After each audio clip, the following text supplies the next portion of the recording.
Usually, like when you talk about quality control in the music industry, there's this inherent expectation of precision. Oh, absolutely. Total precision. Right. Because it's an industry that's basically built on engineering. Like, Yeah. you picture these multi-million-dollar studios. Yeah, the ones with the giant mixing boards. Exactly. And the walls are meticulously covered in those mathematical arrangements of soundproofing foam. Right, right. You picture acoustic scientists walking around in lab coats checking frequency responses. Mhm. Or, I don't know, entire corporate focus groups rigorously analyzing listener data on clipboards just to, like, decide what the public actually wants to hear. It is a highly technical and, frankly, highly sterile environment. Very sterile. Yeah. Because the modern music industry is fundamentally risk-averse. Sure. So it relies on these expensive machines, perfectly controlled acoustic environments, and now, streaming algorithms just to mitigate that risk. Right. You want a sure thing. Exactly. There's a deep comfort in having your art measurable, categorized before it ever even hits the public. But when you step into the world of early hip-hop production, all of those multi-million-dollar machines and corporate focus groups, they're thrown entirely out the window. Oh, completely. You enter a quality control landscape that is just remarkably raw. Because long before streaming algorithms dictated playlists, before CDs were even the dominant format. Way before. We're talking cassettes and vinyl here. Right. And well before radio stations used data analytics to program their hours, the ultimate audio quality test was invented by a teenager and a young producer using literally nothing but a car parked on a noisy street. Which is it remains the absolute definition of real-world stress testing. It really is. This specific method, it didn't just test the music, it actively shaped the foundational sound of an entire global culture. Yes. It was an engineering process based entirely on the physics of the listener's actual environment, rather than, the theoretical perfection of a studio. And that is exactly what we are unpacking today. Yeah. We're looking at the kid who helped build hip-hop's blueprint. The literal blueprint. The core mission of this deep dive is to deconstruct exactly how LL Cool J managed to stay relevant for 4 decades. 40 years. It's wild. It's unheard of. We're going to map out how he built the sound of early hip-hop, engineered it to survive the real world, and maintain cultural dominance in an entertainment industry that famously just chews people up. And spits them out in a matter of months, usually. Exactly. And if you're listening to this right now, whether you're a dedicated music historian trying to trace the roots of the genre, or, I don't know, you're just someone trying to stay relevant in your own fast-changing career. Which is most of us, honestly. All right. This deep dive is fundamentally about you. This is a study in the mechanics of innovation. Yeah, it explores the sheer resilience required to survive shifting trends. Which is so hard to do. It really is.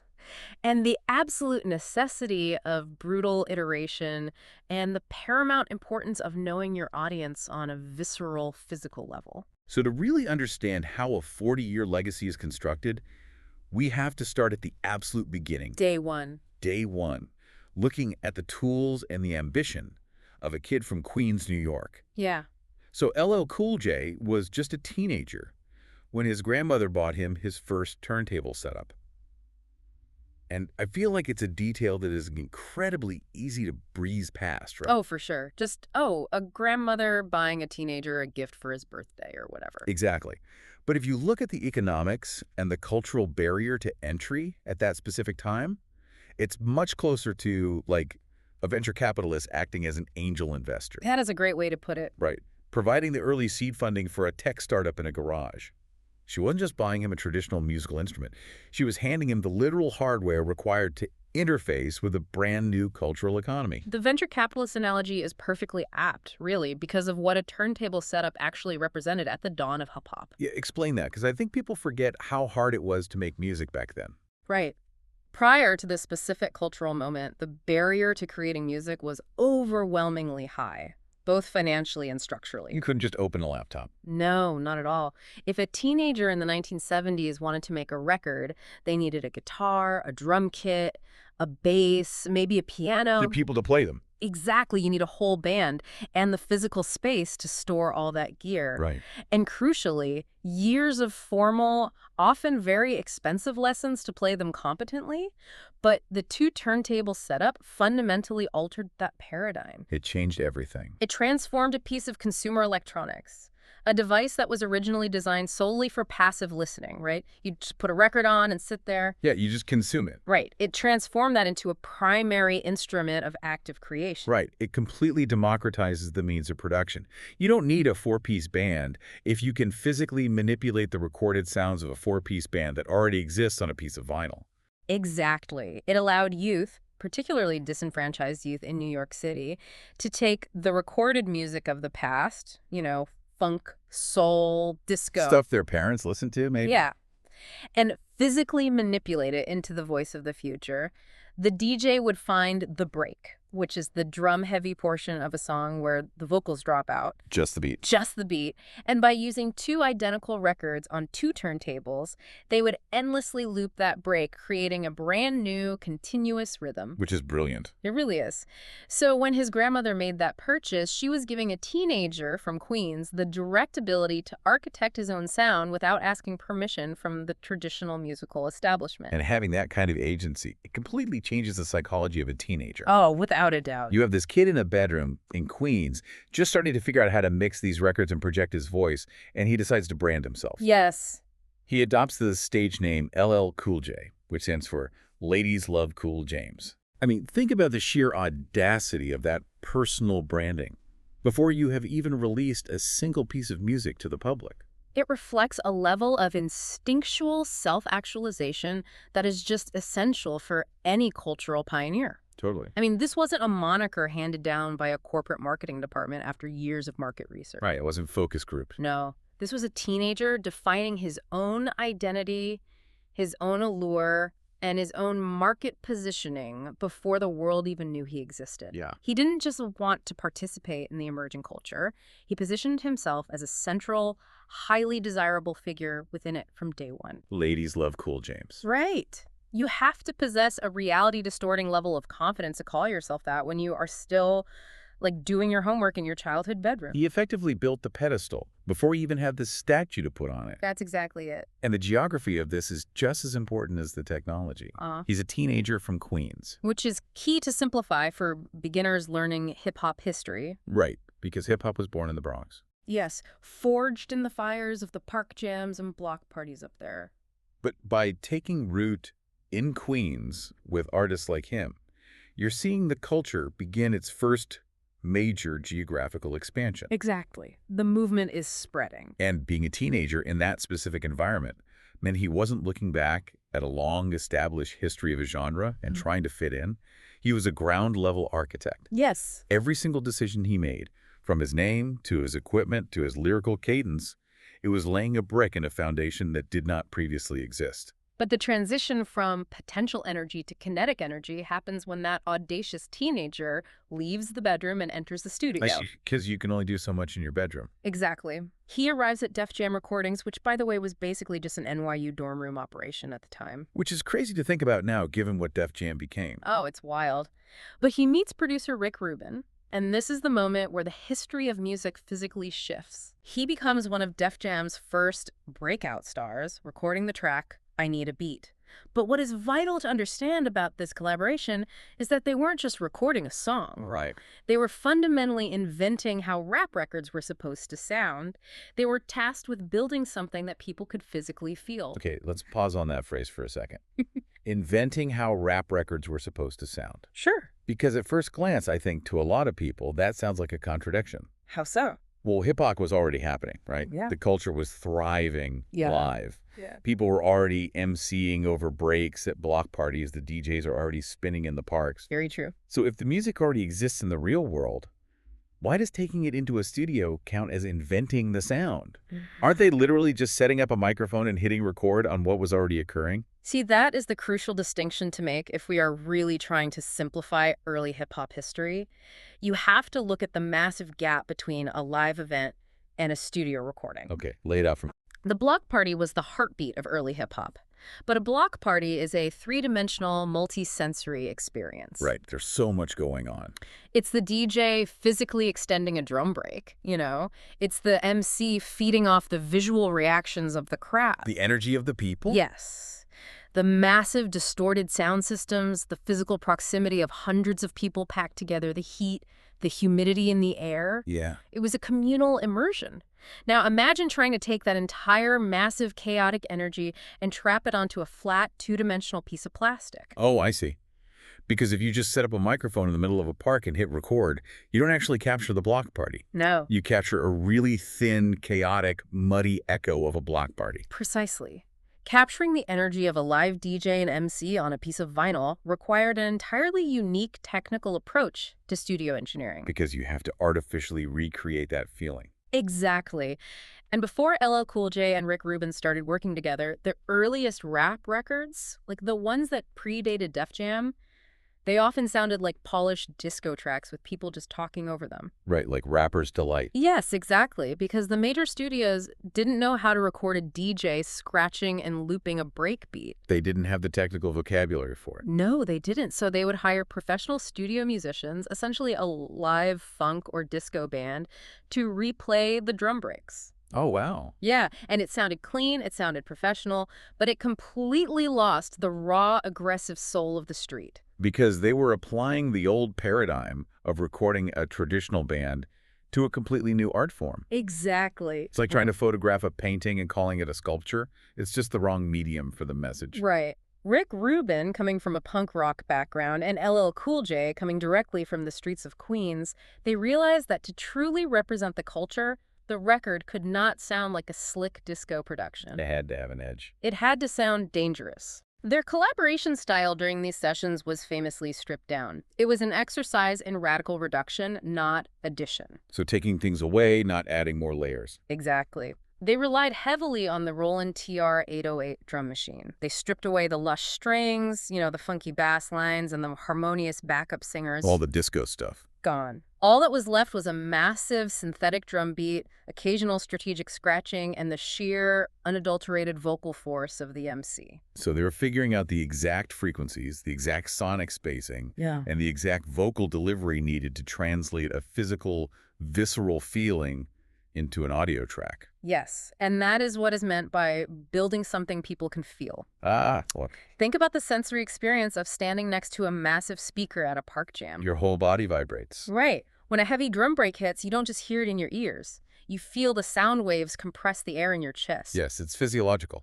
Exactly. So when you transition that music to a record that someone might play on a small stereo in their bedroom, how do you replicate that chest-thumping sensation? Because they don't have the giant park speakers. Right. You have to aggressively engineer the low-end frequencies, the deep sub-bass of the 808 kick drum, the sharp crackling punch of the snare, to trigger a physiological response in the listener's body. That's fascinating. They were engineering a physical sensation, not just composing musical notes. And this brings us to the most fascinating mechanical detail of their entire process. Yes, my favorite part. Right. Yeah. Because if you are locked in a room inventing a completely new way that records are supposed to sound, and your goal is to engineer a physiological sensation, how do you actually verify that you have succeeded? You can't just guess. No. And you can't just trust the giant, perfectly calibrated monitors in the studio either. Because everyone knows music sounds amazing on $10,000 studio speakers. Everything sounds good on those. Exactly. You need a testing laboratory. You need to know how this music operates out in the wild. And that introduces the legendary methodology that defined early Def Jam, the car test. It is a masterstroke of practical engineering. The car test was the ultimate act of empathy for the end user, honestly, years before the tech industry even popularized the concept of user experience design. It is exactly like modern UX testing. Oh, 100%. If a software developer is building a new mobile app today, the fatal mistake is to only test it on a supercomputer in a climate-controlled office with a flawless gigabit internet connection. Because that's not reality. That's not how the real world works. Yeah. To know if the app actually functions, you have to deploy it on like a 5-year-old smartphone with a cracked screen. Yes, with a dying battery. Right. Being used by a person riding a bumpy subway train with a fluctuating 3G cellular connection, you have to test it in the chaotic, degraded environment where the user actually lives. And LL Cool J and Rick Rubin were executing this exact UX philosophy in the 1980s. The methodology was as rigorous as it was simple, really. Walk us through it. So they would finish a mix in the studio, right? Record it onto a cassette tape, Okay. walk out of the building, Get into a car parked on the streets of New York, put the tape into the deck, and play it. Just a standard car stereo. Just a standard car. And if the beat didn't hit in the car, if it didn't command your physical attention right then and there, they didn't make excuses. No. Oh, the speakers are just bad. Exactly. They didn't blame the car's speakers. They didn't fall back on how incredible it sounded upstairs in the studio.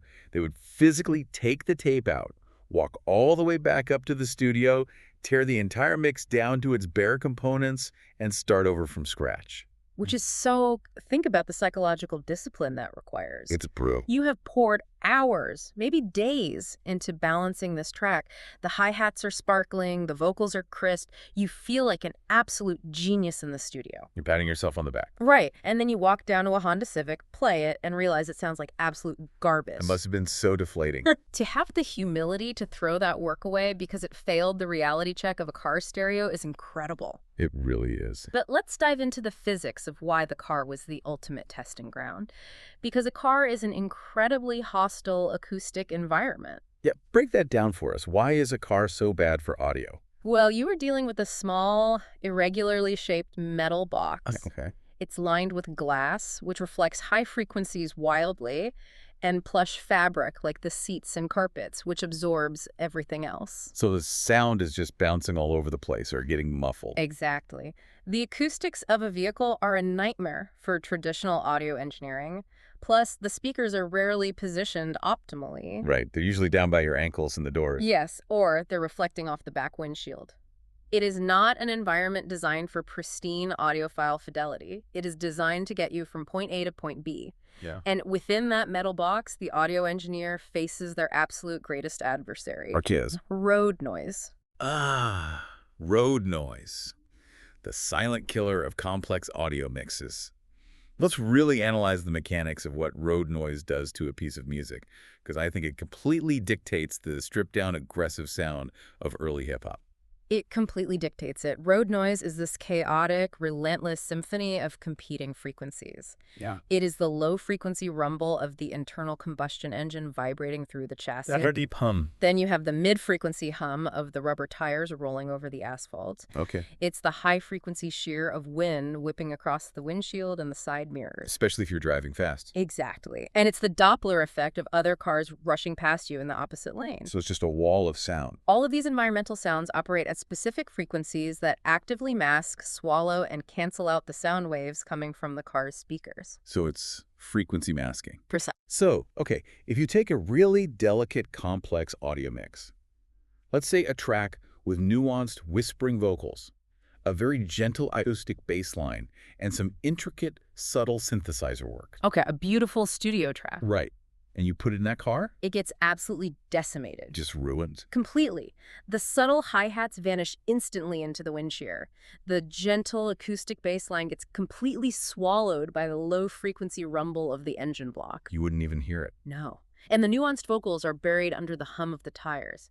If you want a track to survive the car test, it has to be structurally bomb-proof. Bomb-proof, I love that. It requires an unnaturally heavy synthesized sub-bass to physically punch through the engine rumble. Right, you need the 808 to fight the engine. Exactly.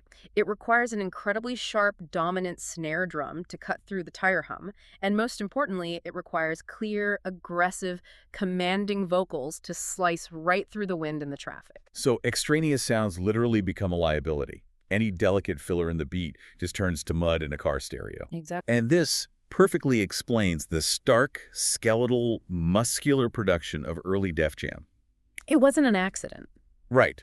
They weren't making it minimal just to be avant-garde or to be artistic. They were making it minimal for acoustic survival. That's the perfect way to phrase it, acoustic survival. Only the most vital, powerful elements of the track could survive the journey from the car speakers, through the interference of the road noise, to the listener's eardrums. And by engineering the music to survive the hostile environment of the car, they inadvertently engineered a sonic signature that was so aggressive, so infectious, and so undeniably powerful that it demanded attention anywhere it was played. Yeah.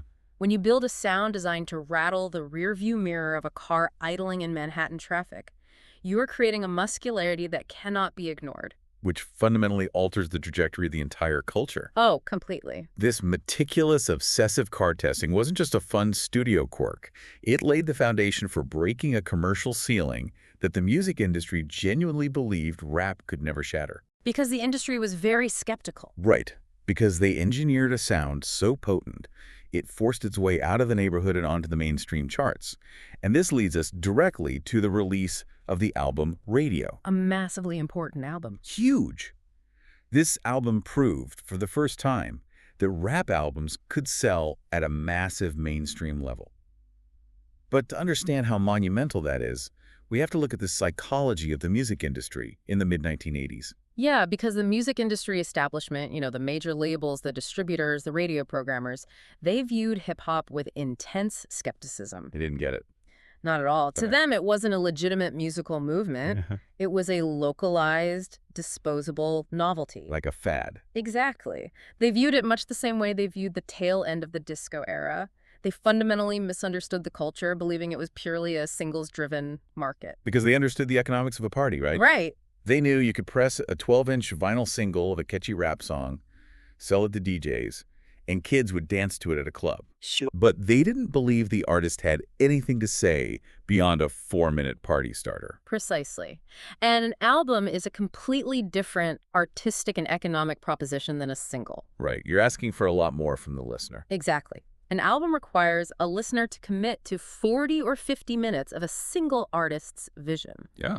It requires structural storytelling, pacing, emotional variance, and sonic diversity. It requires an artist who possesses the depth and the charisma to hold the public's attention far beyond a single catchy hook. And they just didn't think rappers could do that. The corporate executives simply did not believe a hip-hop artist had the artistic bandwidth to carry a full-length LP. They thought rap was just a live event phenomenon that occasionally produced a novelty hit. But by succeeding with a full-length album on a mainstream platinum-selling scale, LL Cool J completely demolished that corporate assumption. He proved them entirely wrong. He proved the long-term economic viability and the artistic depth of the genre. Because if you can sell a cohesive album, you are no longer a novelty act. You are a career artist. Exactly. You command a dedicated fan base that wants to understand your worldview, not just dance to your beat. And it is a massive psychological shift for the culture. It is the exact moment a niche, underground New York subculture kicks down the door and forces its way onto mainstream retail shelves. Sitting right next to Bruce Springsteen. Yes. Sitting right next to Bruce Springsteen, Madonna, and Michael Jackson. The industry could no longer ignore it or write it off as a passing trend. Right. Radio established that hip-hop was a structural, permanent pillar of the modern music industry, and that breakthrough was built directly on the foundation of the car test. Because it sounded so good. Right. The album didn't succeed by softening its sound or hiring studio bands to sound more like pop music. It succeeded because the stripped-down 808 heavy sound was so perfectly engineered for the reality of the listener that it became undeniable. But, and this is a big but, breaking into the mainstream is only the first part of the battle. The easy part. Almost. Right, because pop culture is notoriously fickle. The Yeah. public loves to champion you on your way up, but they love nothing more than to watch you fall. They really do. Which brings us to the art of the comeback and the mechanics of maintaining relevance for 40 years. It is one thing to invent a sound, but how do you survive when the very culture you helped build inevitably starts mutating and moving on without you? This is the most dangerous phase of any pioneer's career. The lifespan of a pop star is incredibly short, but the lifespan of a hip-hop artist is often even shorter. It's a youth-driven culture. Exactly. The genre is fiercely driven by youth, by what is cutting edge, and by a constant rebellion against the older generation. If you stick around long enough, the innovators who followed you will inevitably view your sound as dated. And he faced exactly this. There was a specific period where the critical consensus was that he had fallen off. Ouch. Yeah, those two words, fallen off, are a death sentence in this industry. At the time, hip-hop was shifting. You had the rise of incredibly dense, politically charged production from groups like Public Enemy. Right, the Bomb Squad production. Exactly. And the aggressive West Coast gangster rap of NWA. The landscape got harder, it got faster, and way more complex. Yeah. And the critique against LL was that he had gone soft, that he was too focused on crossover R&B hits, that the pioneer was suddenly obsolete in the very house he helped build. And the sting of that criticism has to be psychologically unbearable. I can't imagine. Right. Imagine being the kid from Queens, the one who engineered the studio sound, the one who proved albums could sell, only to have the industry turn around 5 years later and declare that your time has passed. Yeah. The immense creative willpower required to take that public humiliation, not shrink away from it, not become bitter, but to channel it into a project that completely silences the critics. It is astounding. And that is exactly what he did with the album Mama Started to Knock You Out. It is the ultimate sonic retaliation. Don't call it a comeback. I've been here for years. Exactly. That opening lyric isn't just a catchy hook. It is a defiant, aggressive statement of historical fact. Yeah, he's setting the record straight. He was looking the entire culture in the eye and reminding them that he laid the brave they were currently standing on. And he didn't just do it with lyrics, he did it with the production. Right. He teamed up with Marley Marl. Yes. Working with producer Marley Marl, the beats on that album were harder, faster, and more booming than anything he had done before. It was a muscular rejection of the soft label. And it reveals the formula for his 4-decade relevance. Surviving the fell-off narrative wasn't a stroke of luck. It was a dual strategy of cultural survival. Okay, so what's the first part of the strategy? First, you must mount a fierce defense of your core competency. Right. You cannot allow others to dictate your legacy in the space you created.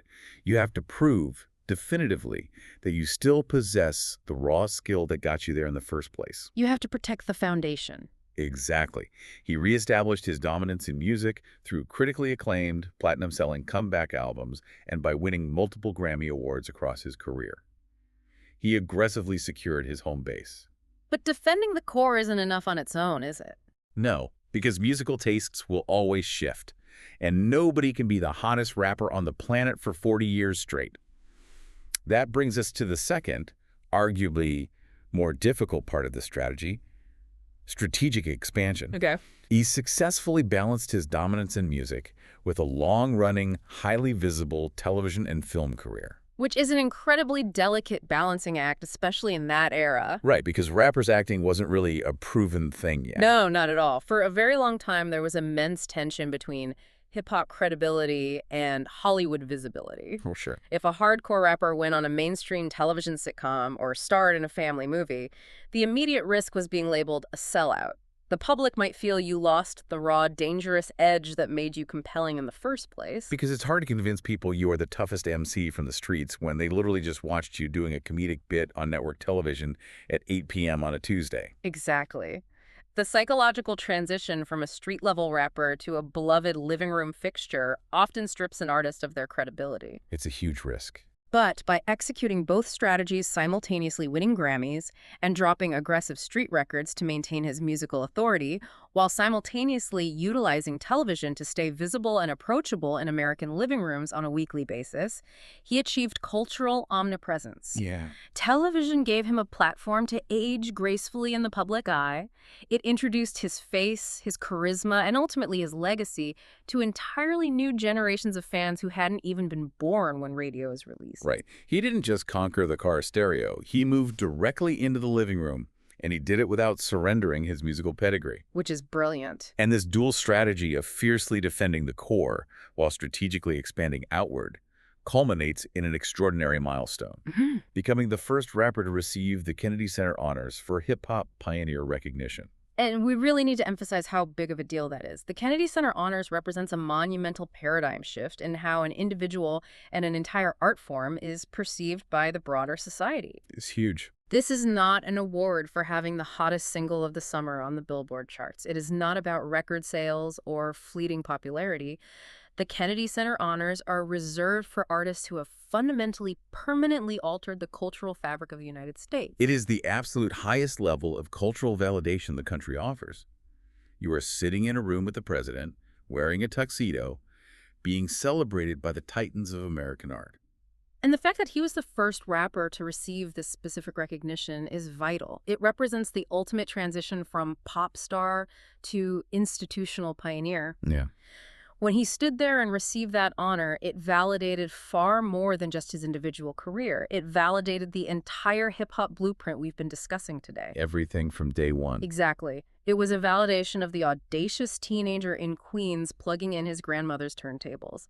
It was a formal validation of the stripped-down 808 heavy beats engineered with Rick Rubin.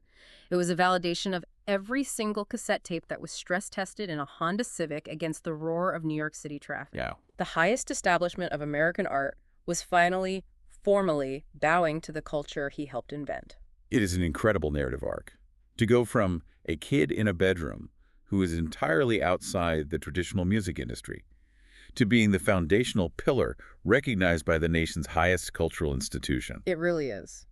If we look back at the original question, how did he stay relevant for 4 decades? The answer is actually brilliantly simple. He helped build the sound. Yeah, he built the foundation. He didn't just participate in the culture. He didn't just ride a wave that someone else created. He built the structural mechanics of the wave itself. He and Rick Rubin figured out how rap records were supposed to translate physical energy. They wrote the code. They really did. He established the standard for quality control with the car test. He proved the album format was economically viable for the genre. He wrote the manual on how to execute a sonic comeback when the industry writes you off. And he demonstrated how to expand a hip-hop career into a multimedia empire without losing the core identity. Right. The House of Hip Hop stands today because it was built on his acoustic and cultural foundation.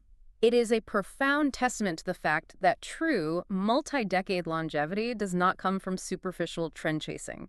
It comes from foundational innovation. It comes from building something so structurally sound that it can withstand the test of time and the shifting winds of pop culture. That is the perfect distillation of his legacy. As we wrap up this deep dive into the engineering of a 40-year career, I want to turn it over to you for a final thought. We've covered everything from the mechanics of a turntable to the acoustics of road noise, but what is the one concept you want the listener to take with them today? Well, I want to leave you with a thought that builds entirely on the philosophy of the car test. Yay. We spent a significant amount of time discussing how he and Rick Rubin absolutely refused to trust the sterile, comfortable, perfectly controlled environment of their recording studio. Right, they hated that sterility. Exactly. They fundamentally understood that their music had to survive the harsh, chaotic reality of the listener's actual world. So I want you to think about your own life, your own projects, your own career, or your own art. Yeah. Are you only evaluating your work in the sterile studio of your own mind? Are you surrounding yourself with perfect conditions and yes men who only tell you what you want to hear? That's a great question. What is the road noise in your specific industry? What are the chaotic, real-world variables, the friction and the interference that will inevitably challenge your work once you release it into the wild? And most importantly, what is your personal car test to ensure that what you're building is something people can actually feel? What is your personal car test? I love that. A brilliant reminder that nothing matters until it survives the real world.